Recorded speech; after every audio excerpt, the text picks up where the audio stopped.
देखें जी, स्टार्ट करते हैं अपना नेक्स्ट चैप्टर, अल्टरनेटिंग करंट। देखें वही जो अभी इससे पहले वाले चैप्टर के तकरीबन लास्ट लास्ट में जो आर्टिकल हमने पढ़ा था, AC generator, alternating current generator, totally अब उसी जनरेटर को हमने इस पूरे चैप्टर में स्टडी करना है। मैंने कहा था ना बहुत इंपॉर्टेंट टॉपिक है ये, अगला पूरा चैप्टर इसी पे बेस्ड है। तो देख लें, अब पूरे का पूरा चैप्टर अब हमारा है अल्टरनेटिंग करंट्स के बारे में। और ये अल्टरनेटिंग करंट्स कहाँ से प्रोड्यूस होते हैं? उसी जनरेटर से प्रोड्यूस होते हैं। तो लिहाजा अब हमने उसी जनरेटर के डिफरेंट बिहेवियर्स को हमने स्टडी करना है। तो देखें जरा इस टॉपिक में,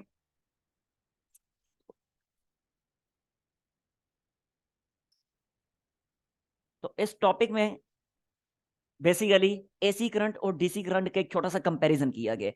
तो हम भी वो कंपैरिजन कर लेते हैं। तो देखें जरा क्या होते हैं एसी करंट्स और डीसी करंट। यहाँ पे मैं लाइन लगा देता हूँ, ये आ गया अल्टरनेटिंग करंट, और इधर मैं कह देता हूँ डायरेक्ट करंट। जी, फर्स्ट डिफरेंस बताएं इनमें क्या होता है। हाँ जी, इट इज, इट इज, बताइए ना, क्या हो गया है? आवाज आ रही है मेरी आप लोगों को? Yes sir. बोल दिया करें ना फिर। It is by directional current,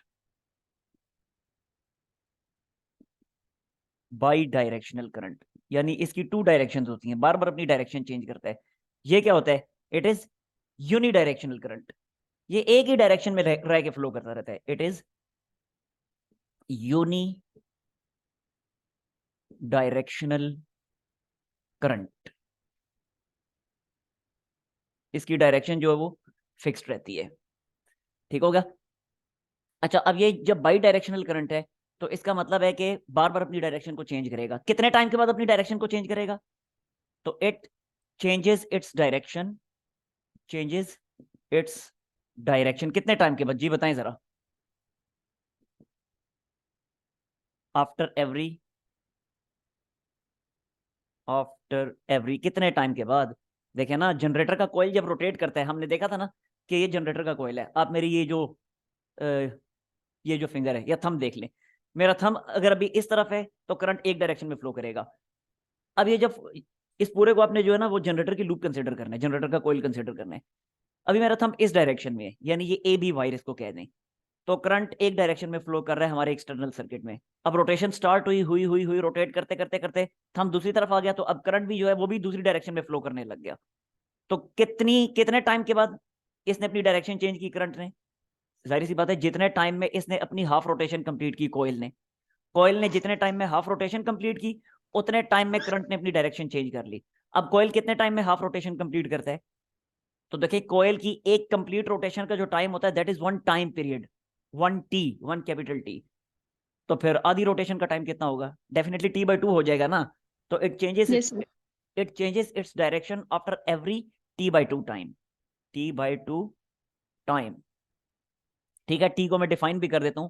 where T is, where T is time period, time period of coil of generator, of AC generator,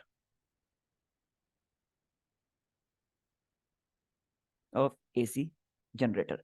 ठीक होगा? तो इस तरीके से हर टी बाई टू टाइम के बाद अपनी डायरेक्शन को बार बार चेंज करता रहेगा। अच्छा, फिर एक और बात, एसी करंट जो है ये सिर्फ अपनी डायरेक्शन को नहीं चेंज करता, इसका मैग्नीट्यूड भी बार बार चेंज होता रहता है। क्या ख्याल है? इसका हमने ग्राफ ड्रा किया था, याद है ना? Its magnitude, its magnitude also changes, also changes continuously, continuously, पता नहीं कॉन्टिन्यूसली स्पेलिंग चेक कर लीजिएगा। इसका मैग्नीट्यूड भी जो है कॉन्टिन्यूसली चेंज होता रहता है, जबकि इसका मैग्नीट्यूड डिपेंड करता है कि इसका सोर्स क्या है, सोर्स पे डिपेंड करता है।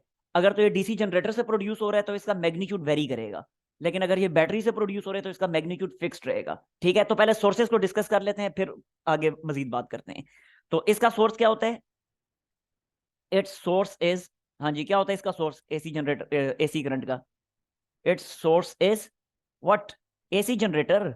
अभी तो पढ़ के आए हैं पिछले चैप्टर में, एसी जनरेटर, इसका सोर्स है एसी जनरेटर। इसका सोर्स क्या होता है? इट्स सोर्स इज, यहां पे लिख देता हूं मैं, it's source is, it's source is what, it's source is DC generator and batteries. Sources are, not source is. Its sources are DC generator and battery. Batteries. वो ये बैटरी मैं कई दफा आप लोगों को दिखा भी चुका हूं, ये सारी बैटरीज डीसी करंट प्रोड्यूस करती हैं, ठीक है। तो ये एसी जनरेटर से प्रोड्यूस होता है, जबकि ये जो है ये डीसी जनरेटर से प्रोड्यूस होता है और बैटरीज से प्रोड्यूस होता है। अच्छा अब जरा देखें, अब इससे ऊपर वाले पॉइंट पे आ जाता हूँ। इसके बारे में मैंने कहा था ना एसी के बारे में कि इसका मैग्नीट्यूड जो वो कॉन्टिन्यूसली चेंज होता रहता है। इसका जो मैग्नीट्यूड है ये डिपेंड करता है कि ये किस से प्रोड्यूस हो रहा है, बैटरी से प्रोड्यूस हो रहा है, डीसी जनरेटर से प्रोड्यूस हो रहा है। अगर तो ये डीसी जनरेटर से प्रोड्यूस हो रहा है तो इसका मैग्नीट्यूड भी वेरी करेगा, ठीक है। लेकिन अगर ये बैटरी से प्रोड्यूस हो रहा है तो फिर इसका मैग्नीट्यूड फिक्स्ड रहेगा। तो यहां पे मैं लिख देता हूं कि if it is produced, it's magnitude changes, it's magnitude changes कब, it's magnitude changes if it is produced by a DC generator, if it is produced by DC generator or but its magnitude remains constant if produced by battery, but its magnitude remains constant,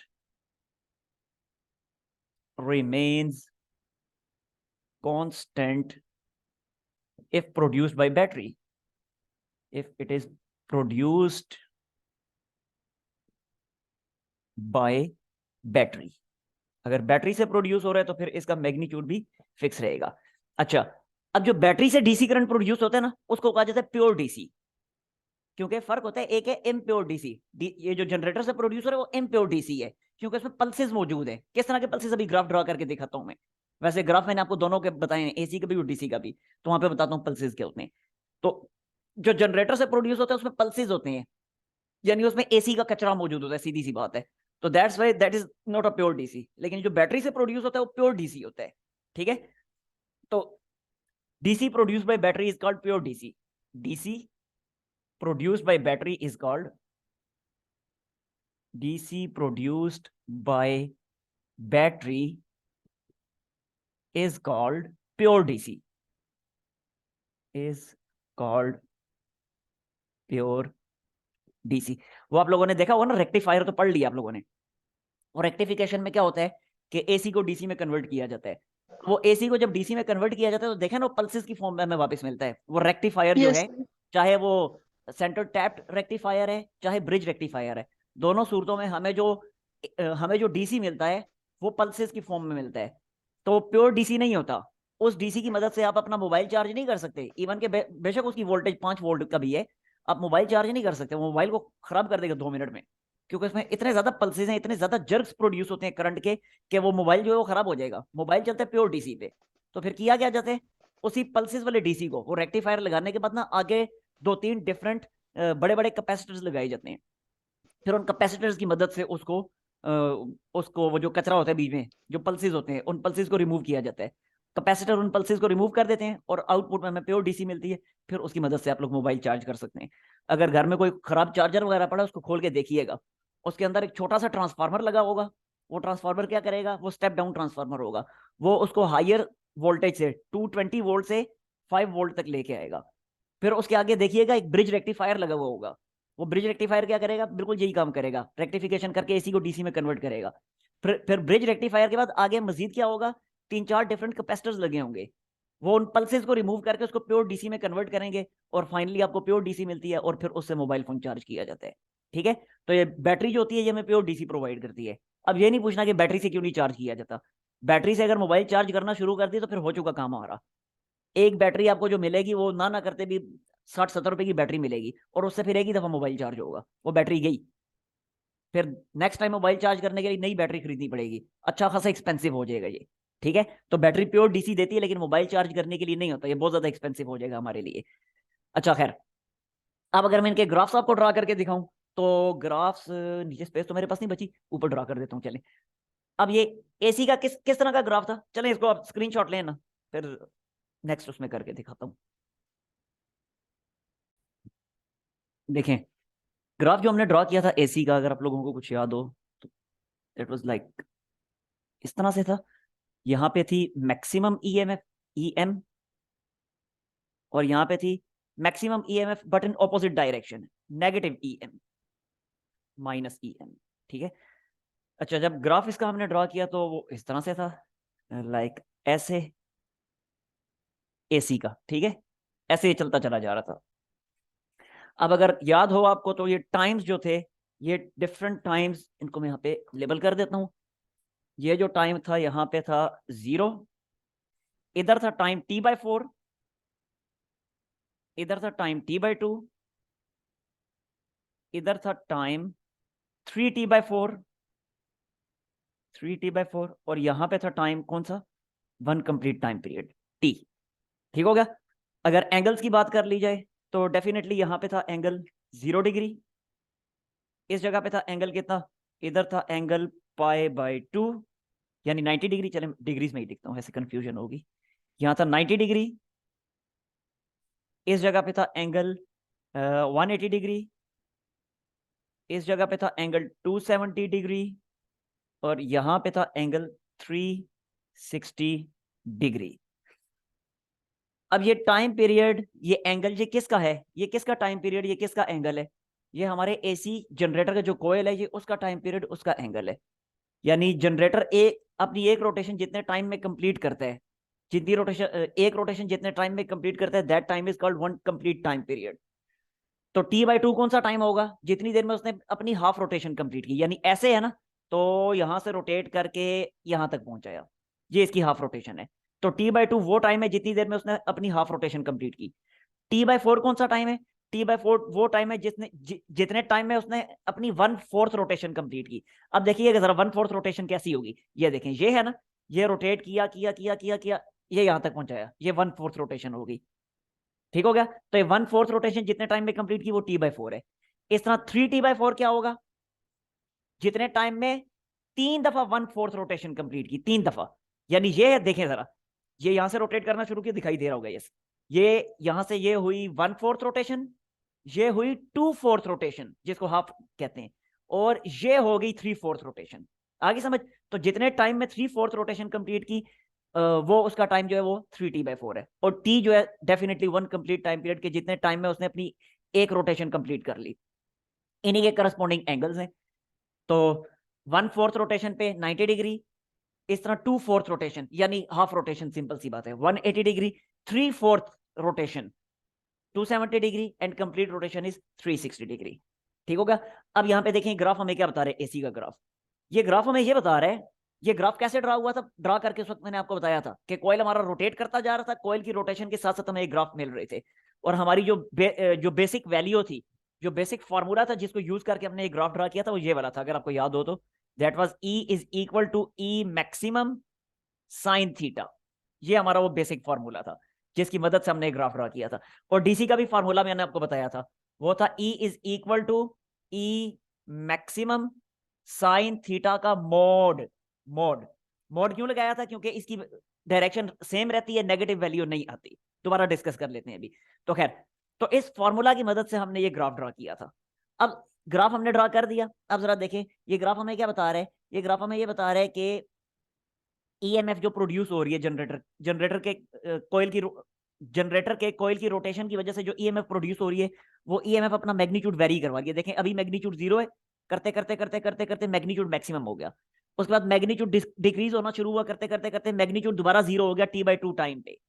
उसके बाद फिर magnitude increase होना शुरू हुआ but in opposite direction, और 3t/4 time पे एक दफा फिर मैग्नीट्यूड ईएमएफ का मैक्सिमम हो गया, फिर मैग्नीट्यूड कम होना शुरू हुआ, करते करते करते कंप्लीट टाइम पीरियड पे एक दफा फिर 0 हो गया। तो ये वेव ये पूरी एसी वेव जो है, ये एसी वेव हमें ये बात बता रही है कि टाइम के साथ साथ प्रोड्यूस होने वाली जो एसी ईएमएफ है या एसी करंट है, उसका मैग्नीट्यूड वेरी कर रहा है। ठीक हो गया। मैग्नीट्यूड के बारे में तो इंफॉर्मेशन दे रही है, सर डायरेक्शन के बारे में भी इंफॉर्मेशन दे रही है। किस तरह, देखें जरा, 0 से लेके t/2 तक का जो टाइम है, यानी जब तक कॉइल अपनी हाफ रोटेशन कंप्लीट करता है। तो देखें ईएमएफ जो है वो एक्स एक्सिस से अबव है, तो जब एक्स एक्सिस से अबव है तो इसका मतलब है ईएमएफ की वैल्यू सारी की सारी पॉजिटिव वैल्यू आ रही है। ये सारी की सारी कैसी वैल्यूज हैं, ये सारी की सारी हैं पॉजिटिव वैल्यूज। फिर t/2 टाइम से लेके t टाइम तक का जो ड्यूरेशन है उसमें जरा देखें, अब उसने अपनी डायरेक्शन जो है वो रिवर्स कर ली है, डायरेक्शन इन्वर्ट कर ली है। तो t/2 से लेके t तक का जो टाइम है इसमें सारी की सारी ईएमएफ की नेगेटिव वैल्यूज मिलती चली जा रही हैं। तो इस तरीके से जो है वो अपनी डायरेक्शन बार बार इन्वर्ट करता चला जा रहा है, अपनी डायरेक्शन जो है वो उसकी डायरेक्शन ऑपोजिट होती चली जा रही है, पहले की निस्बत अल्टरनेट होती चली जा रही है। ठीक हो गया। तो एसी में हमने देखा कि एसी जनरेटर के एसी करंट के केस में मैग्नीट्यूड भी बार बार वेरी करता है और डायरेक्शन भी बार बार वेरी करती है। That's why that was called bidirectional current, two directional current. Bi stands for two, तो that was two directional current. DC के बारे में हमने कहा था it is unidirectional current, इसकी डायरेक्शन सेम रहती है। मैग्नीट्यूड के बारे में हमने कोई बात नहीं की थी। अब जरा देखें इसका ग्राफ कैसा बनता है, बनाया था डीसी जनरेटर के लिए, अगर आपको याद हो फिर मैं बनाता हूं, देखिएगा जरा। देखें इधर हमें मिलती है मैक्सिमम ईएमएफ, ईएम, ई मैक्सिमम। तो अब इसका ग्राफ कुछ इस तरह का बनता है, लाइक ये देखें ऐसे, यहां तक हुआ था। उसके बाद फिर हमने क्या देखा था, जब हमारे एसी जनरेटर का सॉरी डीसी जनरेटर का कोयल जब रोटेट कर रहा था तो अब रोटेशन हो रही थी स्प्लिट रिंग्स के अक्रॉस। यहां पे हो रही थी रोटेशन किसके अक्रॉस, स्लिप रिंग्स के अक्रॉस। यहां पे किसके अक्रॉस हो रही है, यहां पे हो रही थी स्प्लिट रिंग्स के अक्रॉस। तो स्प्लिट रिंग्स की वजह से हमारे एक्सटर्नल सर्किट में करंट अपनी डायरेक्शन चेंज नहीं कर रहा था, मैग्नीट्यूड बिल्कुल वेरी कर रहा था लेकिन डायरेक्शन में कोई चेंज नहीं आ रही थी। तो जब डायरेक्शन में चेंज नहीं आ रही थी, डायरेक्शन एक ही जब रह रही है, तो अब हमारा जो ग्राफ है वो नीचे नहीं आएगा, नेगेटिव डायरेक्शन में नहीं जाएगा, बल्कि पॉजिटिव डायरेक्शन में ही बार बार वेरी करता रहेगा। तो अब यहां से ग्राफ एक दफा फिर ऊपर चला जाएगा, फिर मैक्सिमम तक आएगा। आई समझ बात की, फिर ऊपर चला जाएगा, फिर मैक्सिमम तक जाएगा, और इसी तरीके से ग्राफ जो है वो आगे बढ़ता चला जाएगा। ठीक हो गया। अब ये नेगेटिव की तरफ क्यों नहीं आ रहा, फार्मूला आपको यही तो बता रहे कि साइन थीटा की वैल्यू नेगेटिव आ नहीं सकती। क्यों, मॉड जो लगा दिया, मैग्नीट्यूड लगा दिया, this is absolute value, chapter number 7 9th class याद होगा आप लोगों को।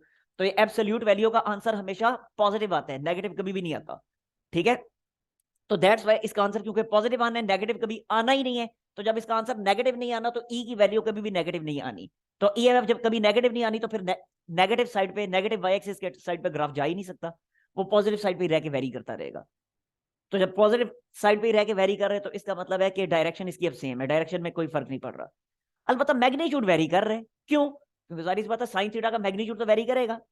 अगर मैं साइन थीटा की थीटा का एंगल, अगर थीटा एंगल 90 पुट करता हूं तो वैल्यू हमें इसकी मैक्सिमम मिल जाएगी, 1 वैल्यू मिलेगी। अगर मैं थीटा की जगह 0 पुट करता हूं तो आंसर 0 मिल जाएगा, मिनिमम वैल्यू मिल जाएगी। ठीक होगा। अगर मैं इसकी जगह लाइक 30 डिग्री पुट करता हूं थीटा की जगह, तो साइन 30 होता है 0.5, तो हमें हाफ वैल्यू मिल जाएगी। तो इसका साफ मतलब ये है कि वैल्यू तो वेरी करेगी, मैग्नीट्यूड तो वेरी करेगा। तो जब मैग्नीट्यूड वेरी करेगा तो देखें फिर ग्राफ इसी तरह का मिलेगा, शुरू में 0 करते करते करते मैक्सिमम, फिर कम होते होते 0, फिर बढ़ते बढ़ते मैक्सिमम, फिर कम होते होते 0। तो एक ही डायरेक्शन में रह के अब इसका मैग्नीट्यूड वेरी करता चला जा रहा है। ठीक है, और टाइम्स वही है, देख लें डीसी जनरेटर सारे के सारे वही पैरामीटर्स आएंगे। यहाँ पे टाइम 0, यहाँ पे टाइम है t/4, यहाँ पे टाइम है t/2, यहाँ पे टाइम है 3t/4, यहाँ पे टाइम है अगेन t, और ऐसे ही चलता चला जा रहा है। ठीक है, इसी तरह एंगल्स भी देख लीजिएगा, वही 0 90 180 वगैरह वगैरह। आगे समझ बात की। एक और बात ये कि इन ग्राफ से जो हमें मजीद इंफॉर्मेशन मिल रही है, जरा गौर से इस ग्राफ को देखें, दोनों ग्राफ्स को। ग्राफ को अगर देखें तो शुरू में 0 पे देखें, क्या स्लोप मैक्सिमम नहीं है, और क्या पीक वैल्यू पे स्लोप 0 नहीं है। स्लोप कैसे फाइंड की जाती है, याद है ना किसी भी कर्व की स्लोप, यहां पे मैं फाइंड करके आपको दिखा देता हूं। एक कोई भी कर्व है लाइक इस तरह की, ये देखें ये कर्व है, किसी भी पॉइंट पे अगर स्लोप फाइंड करनी तो क्या करते हैं, उस पॉइंट पे टेंजेंट ड्रॉ करते हैं। इस पॉइंट पे अगर मैंने स्लोप फाइंड करनी तो इस पॉइंट पे टेंजेंट ड्रॉ करूंगा, लाइक इस तरह से। ये टेंजेंट जो है ये मुझे इस पॉइंट पे स्लोप दे देगा। ये अगर पॉइंट P है तो ये टेंजेंट की जो स्लोप है वो असल में पॉइंट P की स्लोप होगी। इसी तरह इस पॉइंट पे अगर मैंने स्लोप फाइंड करनी है तो देखें जरा, इस पॉइंट पे टेंजेंट ड्रॉ करता हूं तो टेंजेंट कुछ इस तरह से आएगा, लाइक ऐसे, इस तरह से। ठीक हो गया। अगर पॉइंट Q का नाम दे देता हूं तो दिस ये टेंजेंट जो है ये मुझे पॉइंट Q की स्लोप देगा। समझ आ गई बात की। इसी तरह ये जो पीक पॉइंट है इसको देखें जरा, ये वाला पॉइंट, इस पॉइंट पे अगर मैं टेंजेंट ड्रॉ करता हूं तो टेंजेंट ऐसे बनेगा, लाइक ऐसे। पॉइंट आर का अगर मैं नाम दे देता हूं तो ये मुझे पॉइंट आर की स्लोप दे देगा, टेंजेंट एट आर। आगे समझ बात की। एक चीज यहीं पे इसको भी देख लें कि पॉइंट क्यू और पॉइंट आर, इन दोनों की स्लोप्स कितनी कितनी है? पॉइंट क्यू की स्लोप है 0, पॉइंट आर की स्लोप कितनी है? पॉइंट आर की भी स्लोप है 0। क्यों? क्योंकि दोनों हॉरिजॉन्टल है ना, और हमें पता है कि हॉरिजॉन्टल लाइन की स्लोप हमेशा कितनी होती है? 0 होती है, डिस्कस की हुई है पहले, ठीक है। तो स्लोप ऑफ हॉरिजॉन्टल लाइन याद है, कोई नहीं याद? याद है sir. Slope of horizontal line is 0, क्योंकि स्लोप का फार्मूला है ना delta Y by delta X. तो हॉरिजॉन्टल लाइन के केस में delta Y, change in Y, वो तो 0 हो जाता है। तो जब चेंज इन वाई 0 हो जाता है तो डेफिनेटली स्लोप भी 0 हो जाएगी। स्लोप होता है delta Y divided by delta X. तो अगर लाइन हॉरिजॉन्टल है, अगर लाइन हॉरिजॉन्टल है तो हॉरिजॉन्टल लाइन के केस में वाई की वैल्यू में कोई चेंज नहीं आता, डेल्टा वाई 0 हो जाता है। तो डेल्टा वाई की जगह 0 पुट करें तो स्लोप 0 हो जाती है। आगे समझ बात की। अब यही कॉन्सेप्ट उठा के यहाँ पे अप्लाई करें दोनों केसेस में, चाहे एसी है चाहे डीसी है। ये फिर मोहतरमा गायब होगी। अच्छा खैर देखें, चाहे एसी है चाहे डीसी है, दोनों केसेस में, दोनों केसेस में इस जगह पे देखें, ये जो इनिशियल वैल्यू है 0 पॉइंट वाली, टी बाई 2 पॉइंट वाली, 0 पॉइंट वाली, टी बाई 2 पॉइंट वाली, यहां पे स्लोप होगी मैक्सिमम। जबकि ये जो पीक पॉइंट्स हैं, पीक पॉइंट, ये वाला पीक पॉइंट ले लें या ऑपोजिट साइड पे पीक पॉइंट ले लें, दोनों पीक पॉइंट्स पे स्लोप हो जाएगी 0। तो जब पीक पॉइंट्स पे स्लोप 0 है तो इसका मतलब है कि जो वेरिएशन आ रही है ईएमएफ में वो 0 हुई है पीक पॉइंट्स पे। आगे समझ बात की। तो इस चीज को मैं यहाँ पे लिख देता हूं अलग से कि, यस। इसी चीज को मैं यहाँ पे लिख देता हूँ, स्पेस तो कोई नहीं बची, ये दोनों के लिए ठीक है ना, एसी के लिए भी है डीसी के लिए भी है, कि एट पॉइंट्स, कौन कौन से? Eight points T/4, 3T/4, T/4 पे देखें पीक पॉइंट आ गया, 3T/4 पे ऑपोजिट पीक पॉइंट आ गया। तो एट पॉइंट्स T/4, 3T/4 क्या होगा यहां पे? इन दोनों पॉइंट्स पे स्लोप इज 0, स्लोप 0 है। तो जब स्लोप 0 है तो इसका मतलब है कि ईएमएफ में जो वेरिएशन आ रही है वो मिनिमम वेरिएशन है, ठीक है। सो variation in EMF at these points is minimum। ठीक हो गया। जबकि जो बाकी के पॉइंट्स हैं कौन कौन से, ये वाला पॉइंट 0 पॉइंट देख लें, T/2 देख लें, टी देख लें, इन पॉइंट्स पे देखें स्लोप मैक्सिमम आ रही है। इस पॉइंट पे देखें ऐसे राइज कर रहा है ग्राफ, इस पॉइंट पे T/2 पे फॉल कर रहा है, फिर टी पे एक दफा फिर राइज कर रहा है, तो स्लोप का मैग्नीट्यूड मैक्सिमम है। तो इसका मतलब है कि इन पॉइंट्स पे जो ईएमएफ में जो वेरिएशन है वो मैक्सिमम वेरिएशन आ रही है। तो यहाँ पे मैं सर लिख देता हूँ। T2 पे फॉल करा तो फिर मैक्सिमम कैसे होगी? क्या हुआ? सर T2 पे तो फॉल करा है, फिर मैक्सिमम कैसे होगी? मेरे अल्फाज पे गौर करें, मैंने कहा कि स्लोप का मैग्नीट्यूड, स्लोप का मैग्नीट्यूड मैक्सिमम है, मैग्नीट्यूड की बात की है। Yes sir. मैग्नीट्यूड होता है कि नेगेटिव वैल्यू को आप रिमूव करें, नेगेटिव वैल्यू को नेग्लेक्ट करें, इग्नोर करें। समझिए बात की। यस सर, तो आ गई है। एट पॉइंट्स, एट पॉइंट्स कौन कौन से? 0, T/2, T, magnitude of slope, magnitude, magnitude का मतलब पता है ना, नेगेटिव को इग्नोर कर दें, magnitude of slope is maximum, slope का मैग्नीट्यूड मैक्सिमम है। So there is maximum variation, maximum variation in induced EMF, के जो ईएमएफ इंड्यूस हो रही है उसकी वेरिएशन मैक्सिमम है। हाँ जी, हुआ क्लियर? Yes sir.